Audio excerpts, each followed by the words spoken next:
Yo mga idol, kamusta? Sports Talk PH nga pala. Ang official and final weigh-in. Pag-usapan natin yan mga idol. Ngunit bago ang lahat ay huwag kakalimutang mag-subscribe at i-click ang notification bell button for more sports talk. So naganap na nga po ang official and final weigh-in para sa bigating mega event na nakatakdang ganapin bukas sa Saudi Arabia. Bibida sa main event ang current undefeated WBC Light Heavyweight World Champion David Benavidez, kung saan sasagupain niya ang British knockout artist na si Anthony Yarde. Sa weigh-in kanina ay tumimbang ng 174.3 pounds si Benavidez, habang si Anthony Yarde naman ay 173.9 pounds. At dahil parehong pasok ang kanilang mga timbang sa 175 pound limit ng light heavyweight division, kaya naman tuloy na ang kanilang sagupaan bukas. Wala din pong naging angasan sa final face-off nila kanina dahil parehong mataas ang respeto nila sa isa't isa. Habang sa co-main event naman nga po, ay hype na ang former undisputed lightweight champion Devin Haney para sa kanyang pagsubok na maging isang ganap na 3-division champion kontra sa undefeated WBO welterweight champion Brian Norman Jr. Tumimbang si Haney ng 146.6 pounds, habang si Norman naman ay 146.12 pounds. Pasok na pasok sa 147 pound limit ng welterweight division.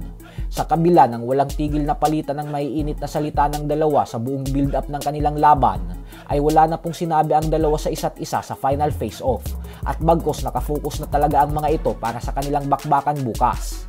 At sa undercard naman nga po, ay excited na din ang madaming fight fans sa 3-belt unification fight sa pagitan ng dalawang undefeated super flyweight champions na sila Unified WBC, WBO and The Ring Magazine champion Bam Rodriguez at WBA champion Fernando Daniel Martinez.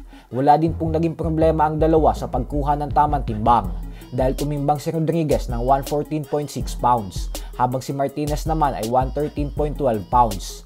Ganun pa man ay muli nga pong pinainit ni Martinez si Rodriguez sa final face-off nila, kung saan kapansin-pansin nagigil talaga ito kay Rodriguez. Dito na magkakaalaman kung sino talaga ang tunay na hari ng kanilang dibisyon.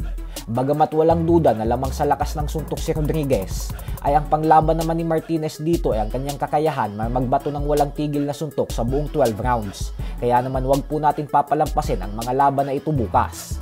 Sa kabilang banda naman mga idol ay nagkaharap na din nga po sa kauna-unahang pagkakataon kanina lamang ang YouTuber boxer Jake Paul at ang former unified heavyweight champion Anthony Joshua. Kapansin-pansin kung gaano kalaki ang size advantage ni Joshua kay Jake Paul, kaya mapapalaban talaga ng husto si Jake Paul sa December 19. Gusto pong patunayan ni Jake Paul sa lahat na isa talaga siyang lehitimong boksingero at world champion level fighter.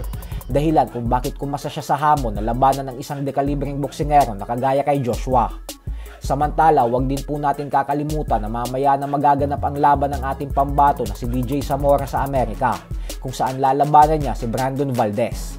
Susubukan ni Zamora ay abante ang kanyang napakalinis na undefeated record na 16 wins with 11 knockouts at walang talo. Kaya suportahan po natin ang ating pambato sa laban niya na ito mamaya. So hanggang dito na lang po muna tayo mga idol.